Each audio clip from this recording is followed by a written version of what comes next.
Hello મિત્રો, તો સ્વાગત છે તમારું આપણા આજના નવા બ્લોગમાં. ભાઈ હું આવી ગયો છું અત્યારે અહીંયા અમરેશ્વર મહાદેવ મંદિરે, અને અહીંયા આપણે સ્ટાર્ટિંગમાં જોવા મળે છે એક નાનકડું એવું મંદિર.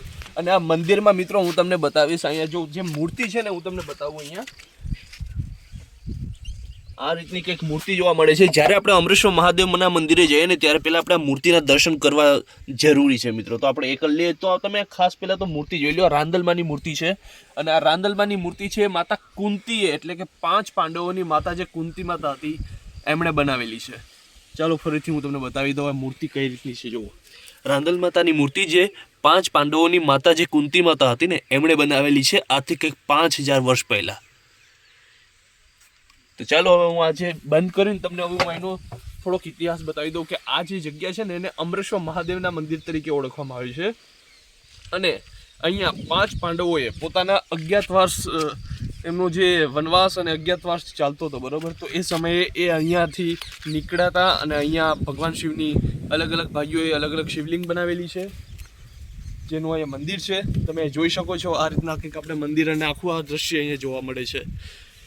મિત્રો અહીંયા હું તમને એક વાત એ પણ જણાવવા માંગુ છું કે આ જગ્યાએ છે ને આપણે જે સોમનાથ લૂંટવા માટે મોહમ્મદ ગઝની આવ્યો હતો બરાબર, એ વખતે એ અહીંયાથી પણ નીકળ્યો હતો, કેમ કે રસ્તામાં જેટલા પણ મંદિર ને એવું બધી આવતું હોય એને બધીને નષ્ટ કરવાનું એનું મકસદ હતું. આ જે મંદિર છે ને અત્યારે તમને જોવા મળે છે, એ સમયે મંદિર અહીંયા એટલું બધી હતું નહીં. અહીંયા એક ગુફા હતી, અને ગુફા છે આખી જમીનની નીચે હતી, જેને લીધે મોહમ્મદ ગઝનીને આ દ્રશ્ય દેખાણું ને આ જે અદ્ભુત લિંગ છે, આ જે મંદિર છે, ગુફા છે, એમના નજરે આવી નહીં, જેને લીધે આ વસ્તુ એ શોધી શક્યો નહોતો. અને અહીંથી સીધો એ સોમનાથ તરફ ગયો હતો, અને પછી રસ્તામાં જેટલા પણ મંદિર આવ્યા હતા એ બધીને નષ્ટ કરતો ગયો હતો. ચાલો આપણે જે 5 પાંડવોવાળી લિંક છે એણે પોતે બનાવેલી છે. 5 પાંડવોમાં 5 ભાઈ નકુલ, સહદેવ, અર્જુન, યુધિષ્ઠિર અને ભીમ, આ 5એ જે લિંક બનાવેલી છે હું તમને બતાવવા. આ જે તમે મંદિર મારી પાછળ જોઈ રહ્યા છો, અહીંયા તમે જુઓ, આમાં તમને એક અદ્ભુત વાત એ જોવા મળશે કે બધા મંદિરોમાં છે ને જે કુંડ હોય છે એ મંદિરની આ સાઈડ હોય છે, પણ આ અહીંયા તમને આ જે કુંડ છે મંદિરની આ સાઈડ જોવા મળશે ભાઈ. તો આ પ્રકારનું અહીંયા એક દ્રશ્ય આપણે જોવા મળે છે જે બધામાં જોવા નથી મળતું. આખું ઉલટું છે અહીંયા. અને શરૂઆતમાં તમે જે આવ્યો ને, આ જે રસ્તો છે જ્યાંથી આપણે આવ્યા છીએ, એ રસ્તો છે ને જો અહીંથી આપણે હનુમાન દાદાની મૂર્તિ ને એવી રીતના ઘણું બધું આપણે જોવા મળે છે. અને અહીંયા હવે આપણે જો કુંડ છે, તો મિત્રો આ જે કુંડ છે ને એ પણ 5 પાંડવોએ બનાવેલું છે એની માતા માટે, મતલબ એમને ક્યાંય છેટું ન જવું પડે પાણી માટે, તો પાણીની વ્યવસ્થા 5 ભાઈઓને મળતી રહી એ માટે આ જે કુંડ છે બનાવવામાં આવ્યું હતું. અને આ જે મંદિર છે એ તો હમણાંનું બનેલું છે, બાકી અહીંયા પહેલાં મંદિર હતું નહીં, જમીનની નીચે હતું. તમે જોઈ લો આ દ્રશ્ય કે જમીનથી કેટલું નીચે છે. જુઓ, આ જમીન તો આપણે અહીંયા છે, છેટ જમીન તો આપણે અહીંયા છે, જમીન છે તો આપણે અહીંયા છે, બાકી મંદિર જોવું કેટલું નીચે છે ત્યાં. તો આ રીતના છે. આપણે સીડીઓ હમણાં નીચે ઉતરતા જઈએ, આવો.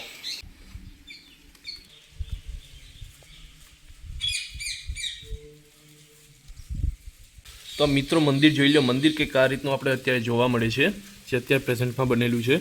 અને હવે આપણે અહીંયા અંદર જઈએ છીએ. અહીંયા આપણે નંદી મહારાજ અને આપણે કાજવા મહારાજની અહીંયા એક મૂર્તિ રાખવામાં આવી છે, જે દરેક આપણે શિવાલયમાં જોવા મળે છે. તો અહીંયા મિત્રો જે શિવલિંગ આપણે જોવા મળે છે એ 5 પાંડવો દ્વારા બનાવવામાં આવી હતી. 5 પાંડવોએ આજથી કંઈક 5000 વર્ષ પહેલા પોતાના વનવાસ દરમિયાન અહીંયા જ્યારે રોકાણ હતા ત્યારે એમને આ જે શિવલિંગો છે એ બનાવેલી હતી. અત્યારે તમે જે આ 3 શિવલિંગો જોઈ રહ્યા છો બરોબર, આ 3 શિવલિંગો યુધિષ્ઠિર, અર્જુન અને ભીમની છે. એમણે બનાવેલી આ 3 શિવલિંગો છે મિત્રો. અહીંયા તમે આ જે શિવલિંગ જોવો છો આ બનાવેલી છે યુધિષ્ઠિરે, જેને આપણે અમરેશ્વર મહાદેવ તરીકે ઓળખીએ છીએ. અને અહીંયા જે આપણે શિવલિંગ જોવા મળે છે એ છે અર્જુનીય બનાવેલી શિવલિંગ. અને અહીંયા જે આપણે શિવલિંગ જોવા મળે છે એ છે ભીમીય બનાવેલી શિવલિંગ. તો આ રીતની કંઈક આપણે શિવલિંગ જોવા મળે છે અહીંયા. અને તમે અહીંયા શિવલિંગની સાથે સાથે જે મૂર્તિ જોવો છો એ પણ 5 પાંડવોએ બનાવેલી છે, જે પાર્વતી માતાની મૂર્તિ છે. અહીંયા પણ એક મૂર્તિ છે. તો આ રીતના આપણે અમરેશ્વર મહાદેવના દર્શન થાય છે. હજી તમે બનાવી લેજો, કેમ કે આ દર્શનમાં હજી ઘણી બધી રોમાંચક વાતો થવાની છે. બહાર ઘણી બધી લિંગ છે. તમે વિચારશો કે પાંડવો 5 હતા તો હજી 2 શિવલિંગ ક્યાં છે? તો ચાલો એ આ મંદિરના બહાર છે, હું જે તમને બતાવું છું. મંદિરના બહાર જ આવતા આપણે અહીંયા એક શિવલિંગ જોવા મળે છે, જે છે રજનેશ્વર મહાદેવ શિવલિંગ. તો અહીંયા આપણે એક શિવલિંગ જોવા મળે છે, બરોબર. એક કા શિવલિંગ અને એક છે અહીંયા કાશી વિશ્વનાથ શિવલિંગ, અહીંયા એક નાની. તો મિત્રો આ છે નકુલ અને સહદેવની બનાવેલી શિવલિંગ. તો આ જે બંને છે એ શિવલિંગ 2 અને જે અંદરની છે 3. તો આ 5 પાંડવો દ્વારા બનાવેલી 5 શિવલિંગ છે. બાકી અહીંયા હું તમને બતાવી દઉં, ખાલી શિવલિંગ જ નહીં, અહીંયા જ્યારે રોકાણ શિવલિંગની સાથે સાથે બીજી પણ અલગ અલગ મૂર્તિઓ બનાવીને એમને પૂજા કરેલી છે. અને એ છે અહીંયા કાળ ભૈરવની એક મૂર્તિ. તો એક તમને આ રીતના જોવા મળશે. તો ભગવાન કાળ ભૈરવની મૂર્તિ છે. ચાલો હું તમને બતાવી દઉં અહીંયા. અને પછી હવે આપણે જોઈશું હવે ગણપતિ બાપ્પાની મૂર્તિ જે એમને બનાવેલી હતી. તો આ છે ગણેશજીની મૂર્તિ. જુઓ કે આ રીતના આપણે જોવા મળે છે એ મૂર્તિ. મિત્રો અહીંયા એક કૂવો છે. આ કૂવો તો અહીંયાની વ્યવસ્થા માટે બનાવવામાં આવ્યો છે, બરોબર. પણ અહીંયા નાગ દેવતાની એક મૂર્તિ છે ને, નાગ દેવતાની મૂર્તિ છે મિત્રો, એ તમે જોઈ લો. આ પણ માતા કુંતીએ બનાવેલી મૂર્તિ છે, 5 પાંડવો દ્વારા બનાવેલી મૂર્તિ છે, બરોબર. સાથે બનાવતા હતા. અને અહીંયા શક્તિ માતાની મૂર્તિ છે, એ પણ તમે જોઈ શકો છો. એક આ રીતની જો મૂર્તિ બનાવેલી છે એમણે. અને આપણે મંદિરનું કંઈક આ રીતનું વ્યૂ જોવા મળે છે. અને અહીંયા છે જે બનાવેલું કુંડ, એ તમે જોઈ લો, જે પોતાના નાહવા માટે પાંડવો દ્વારા બનાવેલું કુંડ. કુંડ અવળું જ નથી, આ કુંડ ઘણું મોટું છે, એ હું તમને બતાવી દઉં. ચાલો.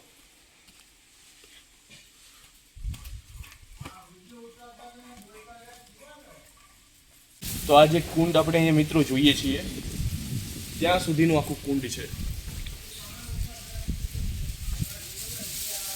અત્યારે આ તમે એક મંદિર જોઈ રહ્યા છો. અને અહીંયા મંદિરમાં જે હનુમાનજીની મૂર્તિ છે, તમે મારા એક પાછલા વિડીયોમાં જોયું હશે કે આપણે જે મેણેજ ગામમાં ગયા હતા, ત્યાં બાપા સીતારામની આપણે જોયું હતું ત્યાં, બરોબર.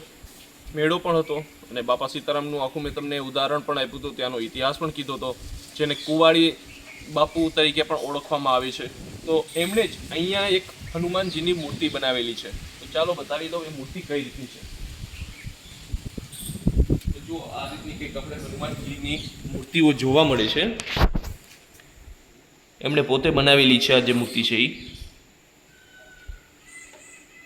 અને મિત્રો હવે છે અહીંયા બાજુમાં એક મંદિર છે, અને એ મંદિરમાં ચૈતન્ય સમાધિ તરીકે ઓળખવામાં આવે છે, કેમ કે અહીંયા જે શિવગીરી બાપુ હતા એમણે અહીંયા સમાધિ લીધેલી છે. અને કંઈક અહીંયા પછી શિવલિંગ તરીકે, જ્યાં પણ પુરુષોની સમાધિ હોય ને ત્યાં શિવલિંગ બનાવી દેવામાં આવે છે. અને જીવતા સમાધિ છે મિત્રો. તો જો આ રીતની કંઈક આપણે શિવલિંગ જોવા મળે છે. આ રીતના કંઈક આપણે સમાધિ જોવા મળે છે એમની. ત્યાં શિવલિંગ રાખી દીધી છે. હવે અત્યારે પણ બીજી શિવલિંગો તમને જોવા મળી જશે. અહીંયા પણ એક સમાધિ છે, અને અહીંયા પણ. અને આ જે પગલાં છે ને, કોઈ નારી શક્તિ જ્યારે સમાધિ લઈને મિત્રો, ત્યારે છે ને અહીંયા પગલાં મૂકી દેવામાં આવે છે. અને જો કોઈ પુરુષ શક્તિ જ્યારે સમાધિ લેતી હોય છે, ત્યારે આ રીતની શિવલિંગ બનાવી દેવામાં આવતી હોય છે. અહીંયા છે આ જે તમે જોઈ શકો છો હનુમાનજીની મૂર્તિ.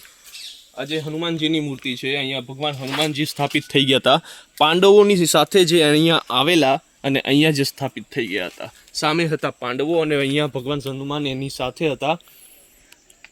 અને જુઓ આ રીતના કંઈક સ્થાપિત થઈ ગયા હતા. અને અહીંયા જે તમે આ વડલો જોઉં છો ને, વડલો નહીં, આ લગભગ પીપળો ના વડલો જ છે.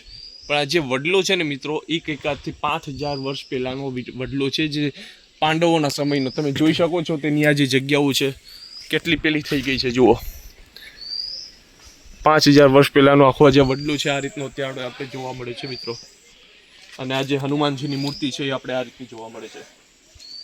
તો બહુ મોટો ઇતિહાસ છે. આપણી આજુબાજુની પણ ઘણી બધી જગ્યાઓ આવી હોય છે મિત્રો, જેને આપણે જાણતા નથી, સમજતા નથી અને ઓળખતા પણ નથી. આપણે જઈએ છીએ, દર્શન કરીને આવતા રહીએ છીએ, પણ એના બારાના ઇતિહાસ વિશે આપણે કંઈ ખબર નથી હોતી. તો આવી વાતો, આવી જગ્યાઓ, આવી ચમત્કારિક જગ્યાઓ તમારી સાથે વધારે પડતી શેર કરતો રહીશ. બસ વિડીયોને વધારે પડતો શેર કરી દો તમે, અને લાઈક કરી દો. ચેનલમાં નવા હોય તો સબસ્ક્રાઈબ કરી દો. ફેસબુકમાં હોય તો ફોલો કરી દો. મળીએ આપણે જલ્દીથી નવા બ્લોગમાં. ત્યાં સુધીમાં બાય બાય.